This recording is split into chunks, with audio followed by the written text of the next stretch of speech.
Baz! Hey, small bracket on that shot. I said one of the best. He said one of the best. He didn't say the best. One and only. That's right. Only women.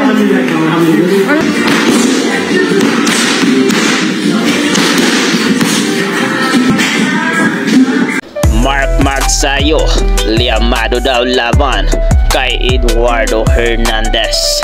Nakikitang papabor kay dating Filipino World Champion Mark Magnifico Magsayo ang susunod na sagupaan kay dating World Challenger Eduardo Rocky Hernandez ng Mexico para sa World Boxing Council WBC Junior Lightweight Title Eliminator.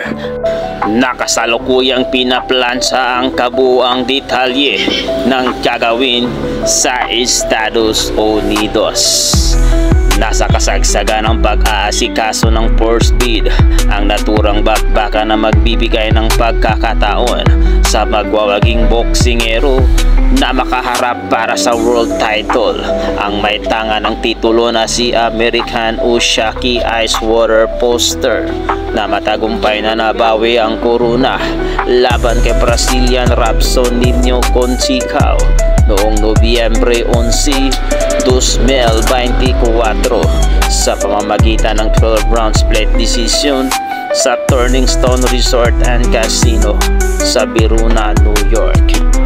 My promoter and my team are already negotiating the fight. We are waiting for a meeting which is coming on April 15. I hope we can accept the offer and fight this July. Pahayag ni Magsayo sa boxing scene na pare-parehong inaalagaan ng MP Promotions, TGB Promotions at Premier Boxing Champions Promotions. Kasalukuyang nakabase sa Valencia, California ang Pinoy Power Puncher na puspusa ng isinagawang paghahanda sa Wildcard Boxing Gym sa Los Angeles, California sa ilalim ng head trainer na si Marvin Somodio na planong makabalik sa world title fight matapos minsang hawakan ang WBC featherweight belt laban kay Gary Allen Russell Jr.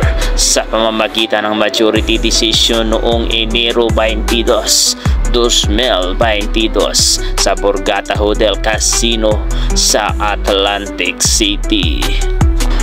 Mabilis na wala ang kanyang korona nang maagaw ni Ray Vargas magkaraan ng 6 na buwan sa Alamodome sa San Antonio, Texas na sinunda naman ang lopsided na pagkatalo kontra kay Brandon Figueroa sa 12-round unanimous decision noong Marso 4, 2023 sa Toyota Arena sa Ontario, California para sa WBC interim belt.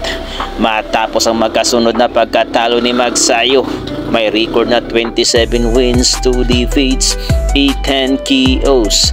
Bumawi ito ng 3 dikit na tagumpay laban kina Isaac Aguilar na nagtapos sa 3rd round knockout noong Disyembre 9, 2023. 10-round decision kontra Eduardo Ramirez noong Hunyo 15 sa undercard ng Tank versus Martin at ang 2nd round knockout laban kay Brian Mercado noong Disyembre 14 sa Thunder Studios sa Long Beach, California.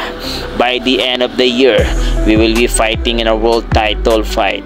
If I win the title eliminator, I hope I can win this fight and then win a world title fight.